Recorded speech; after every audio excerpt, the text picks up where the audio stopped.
বিসমিল্লাহির রহমানির রহিম। বিশ্ব আধ্যাত্মিক জ্ঞান সঞ্চার দরবার শরীফের প্রতিষ্ঠাতা আমার মুর্শিদ কেবলা গাউসুল আজম শামীম আলী চিশতির দরবার হইতে আমি শাহ আলম আপনাদের সকলকে জানাই আন্তরিক শুভেচ্ছা ও অভিনন্দন। আমার মুর্শিদ কেবলা গাউসুল আজম শামীম আলী চিশতির দরবার হইতে আবারও কিছু আলোচনা নিয়ে আপনাদের সামনে হাজির হইলাম। আশা করি সকলে ভালো আছেন এবং সকলেই মনোযোগ সহকারী এবং ধৈর্য সহকারী শুরু থেকে শেষ পর্যন্ত সম্পূর্ণ আলোচনাটি শুনুন। আমি যে আলোচনাটি নিয়ে আপনাদের সামনে হাজির হইলাম সেই আলোচনাটি হইলেন, তুমি কেবল তোমার রক্ষাকর্তা, অন্য কেহ নই। এই নিয়ে কিছু তত্ত্ব আলোচনা করিব, তাই সকলেই মনোযোগ সহকারী এবং ধৈর্য সহকারী শুরু থেকে শেষ পর্যন্ত সম্পূর্ণ আলোচনাটি শুনুন। শুরুতেই বিশ্বের সকল স্তরের লোকদের উদ্দেশ্য করে বলছি, আমার লক্ষ্য আমার মুর্শিদ কেবলা গাউসুল আজম শামীম আলী চিশতির লেখা গ্রন্থের বিষয়বস্তু আপনাদের সামনে উপস্থাপনা করা, যাতে আপনারা সকলেই হাকিকত জানতে পারেন, বুঝতে পারেন এবং হাকিকতের জ্ঞান নিতে পারেন।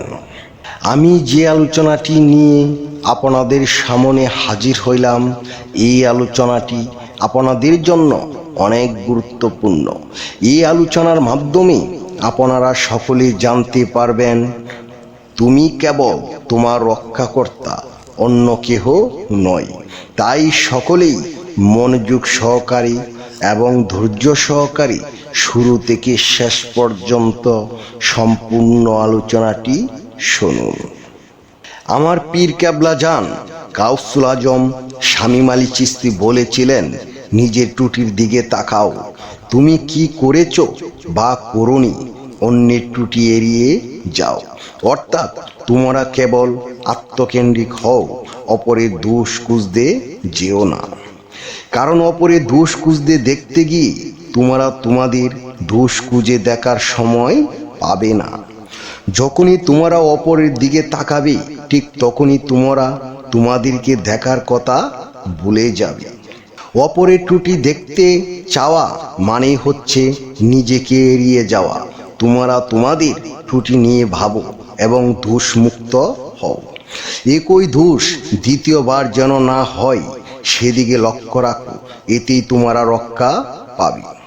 একটা সুন্দর ফুল যেমন উজ্জ্বল কিন্তু ঘ্রাণহীন, সুন্দর কথাও তেমনি অর্থহীন যখন মানুষ যা বলে তা করে না। অর্থাৎ পণ্ডিত জনার মতন ধর্মকথা খুব চমৎকার ভাবে গুছিয়ে বলতে পারাটাই বড় বিষয় নয়, বরং বড় বিষয় হচ্ছে এই যে তোমরা যা বলেছ তার সব কিছুই কি তোমার মাঝে বিদ্যমান।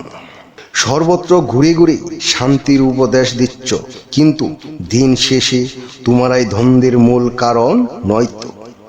তাই তোমরা যে বার্তা দিচ্ছ তা তোমাদের মাঝে বিদ্যমান ঘটাও, না হয় ঘ্রাণহীন ফুলের মতন তোমাদের উপদেশও অর্থহীন হয়ে যাবে।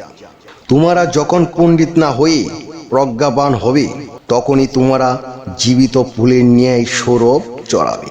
মধুকর ফুল থেকে মধু সঞ্চয় করি, ফুলে ঘ্রাণ বা রূপ গ্রহণ না করে সাধুও তেমন তীর হয়ে লোকালয়ে বিচরণ করে। এখানে মধুকর ফুল থেকে মধু সঞ্চয় করে ফুলে ঘ্রাণ বা রূপ গ্রহণ না করে, অর্থাৎ যারা স্বাধীন মুক্ত মানুষ তারাই কখনো অশৃঙ্খলভাবে জীবনযাপন করে না। মানুষকে অতিষ্ঠ করে দিবেন না, তাদের বেঁচে থাকার ধরন অপরের ক্ষতি সাধন হবে না।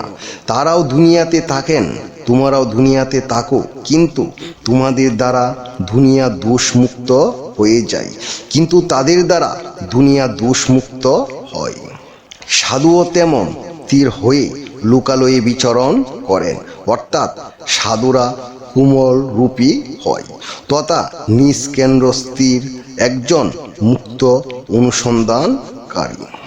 হে বিশ্ববাসী, তাই আমি শাহ আলম সকলের উদ্দেশ্য করে বলছি, আমাদের পরিবর্তন হতে গেলে, মানব থেকে মানুষ রূপে আসতে হলে অবশ্যই আমাদের সকলের একজন কামেল মুর্শিদের কাছে যাইয়া বায়াত গ্রহণ করি ওনার আদেশ উপদেশের মাধ্যমে জীবন চালাতে হবে।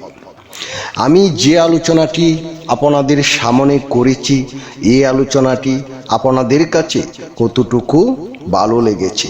যদি ভালো লেগে থাকে তাহলে আমাদের এই চ্যানেলটি সাবস্ক্রাইব করে দিবেন, সামনে ভালো ভালো আলোচনাগুলো পেয়ে যাবেন। এবং আপনারা সামনে কী ধরনের আলোচনা চান আমাদেরকে কমেন্টে জানাবেন, আমরা চেষ্টা করিব আপনাদের পছন্দ মতো আলোচনা নিয়ে আসতে। আমার এই আলোচনাটি করতে যাইয়া কথা বা স্বাচ্ছন্দ্যে যদি কোনো ভুল হইয়া থাকে সকলেই আমাকে ক্ষমা ও সুন্দর দৃষ্টিতে দেখবেন।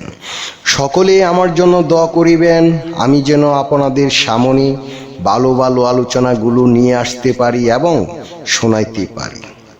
সর্বশেষে সকলের চরণে হাত রেখে একটি কথা বলতে চাই, আল্লাহ গোপনেরও গোপন। সেই গোপনকে পাইতে হলে একজন কামেল মুর্শিদের কাছে যাইয়া বায়াত গ্রহণ করি সেই গোপন ইবাদত ও গোপন সাধনার মাধ্যমে আল্লাহকে লাভ করিতে হইবে। সকলে ভালো থাকবেন, সুস্থ থাকবেন। আল্লাহ হাফিজ।